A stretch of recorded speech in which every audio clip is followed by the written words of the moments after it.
Welcome to Pennsylvania Newsmakers. We have a great show this week. We are going to be talking about what happened in the election and why, and what the consequences will be for America and for Pennsylvania. We'll get right to it after this.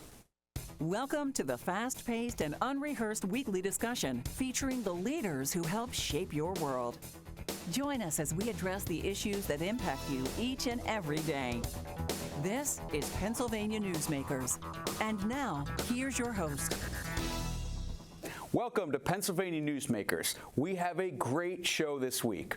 Our first guest, right out of the gate, is someone that understands polling and someone that understands the implications of what happened in this very critical election. Our guest is Brock McCleary, who's the Vice President of Polling for Cygnal. Cygnal was voted as the #1 pollster by New York Times in a recent election. So we have an incredible guest to break down what occurred. Brock, welcome to the show, and let's just start. What happened here Tuesday night in this election? I think it was a surprise for a lot of folks because the preponderance of polling data said that this outcome wasn't a sure thing. I think part of the reason that is because generally some of the real foundations of the Trump coalition are some of the hardest people to poll. By that I mean working class folks. The most likely person to pick up the phone and take a poll is someone who is, upper education, upper income. They're taking the survey from their home office, not necessarily the folks who are working at Reuters, which have become really the foundation of the Trump coalition. But a secondary part of that is there's shifts among African American and Hispanic voters, which can sometimes be difficult to capture in a survey. And just the last thing is that I think Trump voters, dating back to 2016, have had an antagonism towards polling, feeling as though public polling is often used to undervalue the support that Donald Trump has with the electorate. So as we look at the election, many people feel this was an electoral blowout, but a lot of these battleground states were actually very, very close. What did you see in some of those races, and why was it so close, and why do you think most people feel this was an electoral blowout? Well, no doubt that the national vote presently being in Trump's favor, sweeping most of the blue wall in the context of the battleground. And blue wall being Pennsylvania, Michigan, Wisconsin. Yes, where any Democratic president for quite a long time has been able to stop a Republican from capturing a majority of the Electoral College is in that blue wall. What we saw early on was the early vote numbers were, significantly better than they had been. The question was, were Republicans who had put a lot of effort into getting their voters to vote early just cannibalizing Election Day voters for early voters, or was the emphasis on early voting by Republicans actually going to bring new people out to the polls? I think we were seeing, as we were looking at some of those people who were voting, these look like people who were not always dependable voters, that looked like the effort was reflective of a surge in Republican voting. So Trump increased his margin here in Pennsylvania from 2016 and 2020. What was that margin? Who were those new voters that he got to either switch or register and vote for him? What did that look like in the polling as you were seeing leading up to Election Day? Certainly the independents were very different than what independents had been previously. So that's some of the real big shift in the electorate. We were seeing in internal polling in the competitive, state legislative and congressional seats that Trump was performing better than he had in 2010 against Joe Biden. So there was some evidence that there was some real overperformance happening there. But in those really competitive races that had a tremendous amount of spending in them, they became, much of a slog. So the races looked difficult, but you could see that there were some early signs in there. What really changed, and we saw this in Florida first, and I think it's going to bear out in Philadelphia too, but on election night, as you were seeing Trump's margins from 20 get better across Florida, the more heavily populated black counties were showing better margins. He was getting better in more densely populated black areas.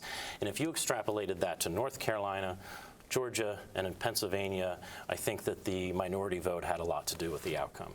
So in Pennsylvania in particular, where were some of those pockets where he picked up some of those younger voters, some more of the traditional Democratic base voters? What were some of the areas that moved and shifted in this election as opposed to 2020?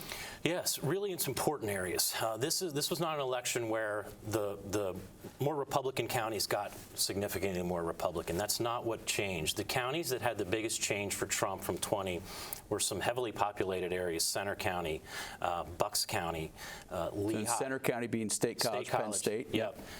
Up in the Northeast, Lackawanna and Luzerne, Scranton, Wilkes-Barre, and also Philadelphia had a 5% net shift. So the changes were really at the core part of the Pennsylvania electorate. So we are going to come back with Brock McCleary next, and we are going to talk about how Donald Trump won Pennsylvania and what were the key coalitions that made this state go red for the first time since 2016. This broadcast of Pennsylvania Newsmakers is presented by the Pennsylvania Chamber of Business and Industry, the statewide voice of business, and by the Pennsylvania State Education Association, bringing the power of a great education to our schools, our students, and our communities.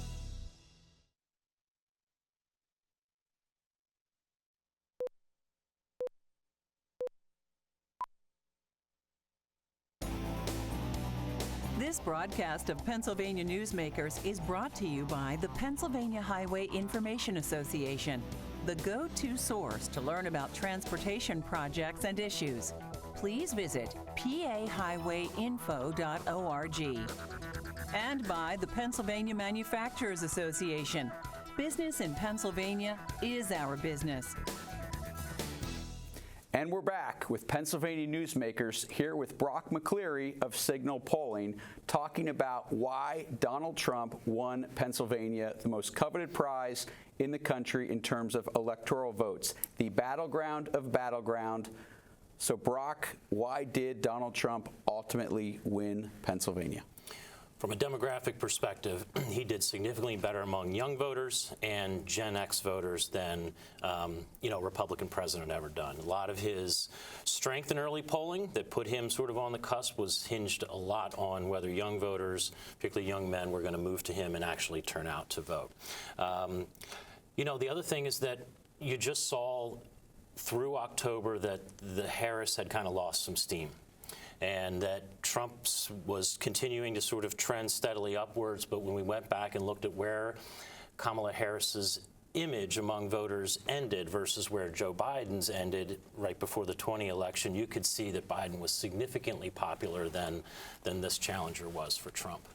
So how did that impact the down ballot races? So in Pennsylvania, in addition to the presidency, we had a U.S. Senate race, 3 targeted statewide row office races, many targeted congressional races, control of the state House, control of the state Senate. What was the impact from the top of the ticket at the presidential level down ballot? Surely it helps that Trump won the state and tries to create enough ceiling. There are races where Trump creating enough of a ceiling where a Republican candidate can keep up and cross 50 is necessary. But in a lot of our key Senate districts and congressional districts, and Dave McCormick and Dave Sunday, all of them needed to try to put themselves in positions to be an overperformer, meaning they didn't want their destiny to be tied entirely to Trump. Trump leading the ticket is critical, but each of them had to carve out some of their own coalition. We saw Dave McCormick late in the campaign start to, in some suburban areas, actually outpace Trump. And so there is surely an interest now among Pennsylvania voters to do some swing voting that will drive Republican strength lower down the ballot than it used to. So as we look and project a little bit backwards to forwards, what was the biggest thing that surprised you on election night? Because you were someone that was seeing polling almost every single day, and you're looking at this in many different ways that the average person is not. What surprised you on election night? I think it's that the early votes looked much more Republican than they had ever been. What we wanted to see initially is, as election day votes had started to come in, had all of the Democrats who during 2020, during COVID, had really taken to mail-in voting.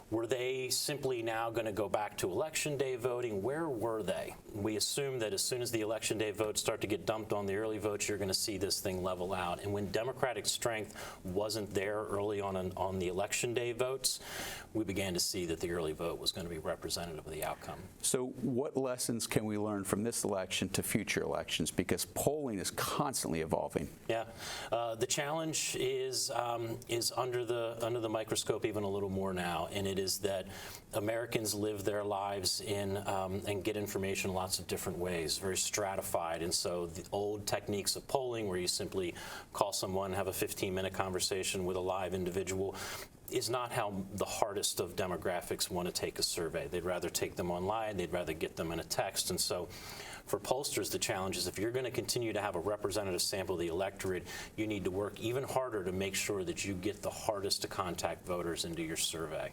So as we project forward, that's going to be a combination of all sources, right? Telephone, text, online. Yes, you have to be agnostic about the mode anymore. What is necessary in the end in polling is to get 600-800 people that are truly representative sample of the state. Well, this is it for our first segment. This has been a great first segment, but we are coming back with more. We want to thank Brock McCleary for joining us today. Our next segment is with Dave Taylor of the Pennsylvania Manufacturers Association. Come back next. This broadcast of Pennsylvania Newsmakers is brought to you by Cross-State Credit Union Association. Credit unions, where people are worth more than money. To find a credit union that is right for you, go to ibelong.org. And by the Energy Association of Pennsylvania, Pennsylvania's energy information source.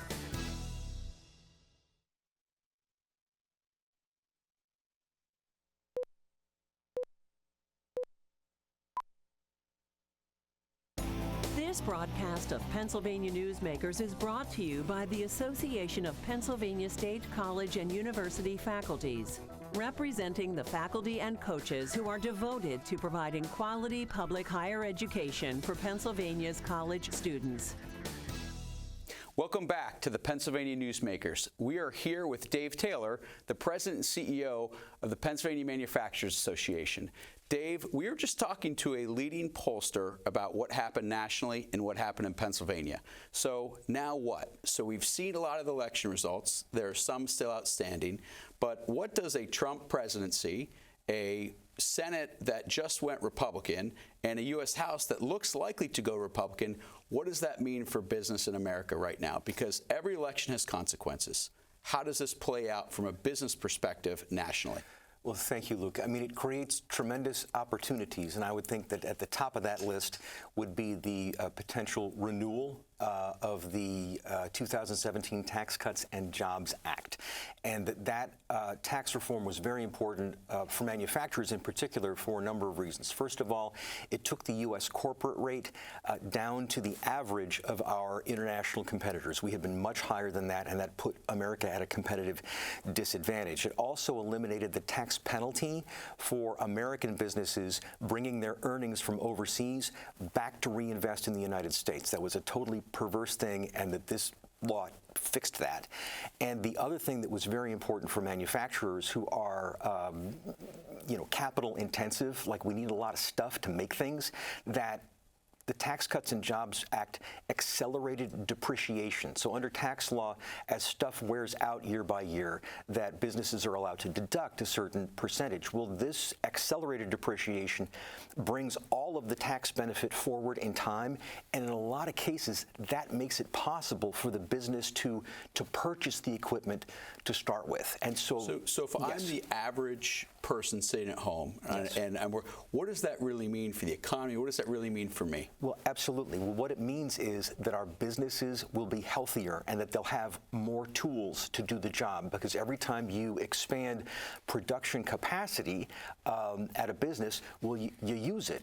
Businesses don't purchase the equipment to just let it sit. So if you have companies that are able to have a new fleet of trucks, or manufacturers that are able to have a new production line, this means more activity, which means more value added. It also means more jobs. And in manufacturing, because our sector adds the most value, our jobs have the best wages and benefits in the marketplace. So for Pennsylvania and America to have more opportunities for family-sustaining jobs, this is going to help everyday working people. So if you were advising the new Congress, now President-elect Trump, the new leaders that are coming in, you'd advise them to start with the economic and the tax cuts. Well, yeah, I mean to renew the Tax Cuts and Jobs Act, but secondarily, but almost co-equal, is that we need a pro-production agenda for domestic energy. The first thing Joe Biden did upon taking office in 2021 was to pull the plug on the Keystone XL pipeline, to revoke permits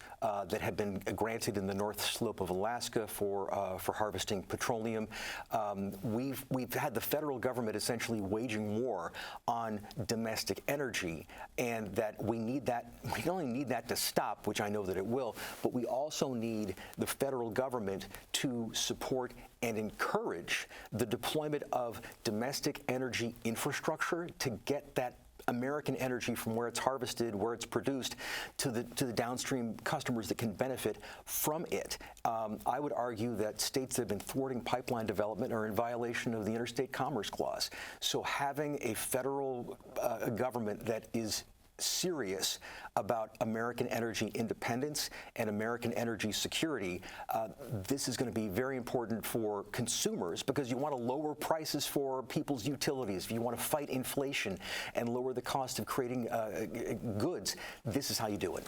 So this is a great topic, because energy important nationally, energy really important in Pennsylvania. So when we come back, we're going to talk about what happened here in Pennsylvania in the election and what that means to Pennsylvanians. This broadcast of Pennsylvania Newsmakers is brought to you by the Pennsylvania Medical Society. Inspired physicians committed to the good health of Pennsylvanians and the advancement of the practice of medicine.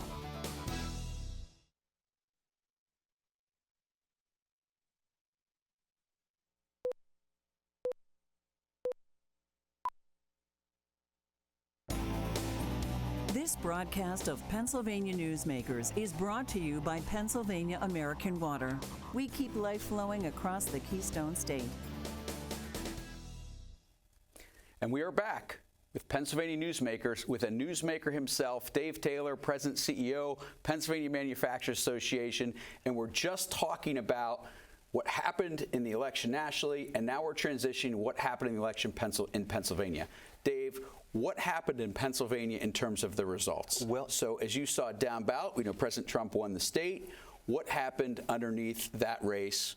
And as we talk about this, want to understand what that means for Pennsylvania and Pennsylvanians. Yes, of course. Well, for the first time since Pennsylvania Attorney General has been in elected office, the Republicans swept the presidency, a U.S. Senate seat, and all 3 row offices. That has not happened before. So President Trump really led a strong down ballot kind of momentum, and that the state Senate Republicans will come back with 28 seats in the 50-seat chamber. As it stands in the Pennsylvania State House, where the Democrats had a 1-seat advantage, 102 to 101. The election results at this hour are 101 to 101, with 1 seat still in the balance out in Johnstown. So depending on the outcome of that race, either Governor Shapiro will face a unified Republican legislature, or if the Democrats prevail, that we'll have the status quo of a Democrat House, a Republican Senate, and of course our Democrat governor. So what does that mean for Pennsylvania? Well, I mean, I hate to say it depends, but it depends. So, I mean, I think that having Dave Sunday as Pennsylvania Attorney General is going to be good for the whole Commonwealth. That Dave is a career prosecutor, having been the DA of York County, and that he's focused on doing the job rather than having it be a stepping stone to further elected office. I think that with Dave, that you're going to see a reduced tolerance for lawlessness especially in Philadelphia with the district attorney there who refuses to enforce the law, and that was something that again, for political reasons, that the previous occupant didn't deal with that. So I think that quality of life, law enforcement, and again, just keeping the powers of that office within its established parameters. That an office like that can be used to use business as a whipping boy, and I know that Dave Sunday has no interest in that. So as you mentioned, Republicans right now are sitting at 101 in the State House. Democrats right now are at 101. Mm-hmm. There's only one seat outstanding. Right. So that seat will ultimately control, likely if everything holds, the direction of the Pennsylvania State House. Why is that one seat majority so important? Well, the Democrats with 102 have really leveraged their majority to push a lot of bad legislation, especially a lot of anti-energy, anti-production legislation. And that one seat change would change chairmanships, which means it would change the legislative agenda. Legislative leaders, of course, choose what bills go on the floor and go up for a vote. So just the change in mindset from the sort of radical Greens who are in control now, again, to people who care about hard hat jobs for working people, energy production, of course, all the revenues to leaseholders and mineral right holders, those are important too. The tax revenue, all those things that can come from maximizing domestic energy production. So with that one seat majority on either side, you still have a Republican Senate mixed in the House, a Democratic governor. Right. What do you see that type of composition, whether it's a full Republican legislature or Republican Senate and Democratic legislature, what are the main issues you think come to the forefront in working in a divided government here in Pennsylvania? Well, with the defeat of Kamala Harris, Governor Shapiro's ambition to run for president in 2028 is now still, on schedule. So I think a lot of it will depend on how Governor Shapiro wants to position himself to the national Democrat electorate, and I don't know. I mean, it'll be up to him what lessons he chooses to learn from this outcome. He called for the defeat of people who got reelected. So I don't know if he'll be chastened by that, change his tune. But I think that the electorate has spoken pretty loudly. They care about the everyday costs of living. They care about jobs. They care about purchasing power. They care about wage growth. And that's why we need to have a pro-growth, pro-production agenda for Pennsylvania so that we can have those opportunities for family-sustaining jobs, so that we can help to bring down utility bills and the costs of creating goods, which then will reduce pressure on price increases. So all the issues that we're talking about in the race, you see the kitchen table issues, the hardcore economic issues that you just mentioned, you see those are the reasons that were most important on voters' minds on Election Day. I really do, and I think that this is why you saw historic support for President Trump from African-American voters and Hispanic voters, that people care about making ends meet, about the quality of life, being able to get ahead, being able to take care of their families, and especially in the context of the kind of PC foolishness that we've seen with the woke mind virus, people don't want to be on the receiving end of a culture war. They want prosperity. Well, there you have it. This has been a great segment of Newsmakers this week, and we continue to bring on great guests. We'll have more great guests next week. Thank you so much for joining us. We look forward to seeing you next week.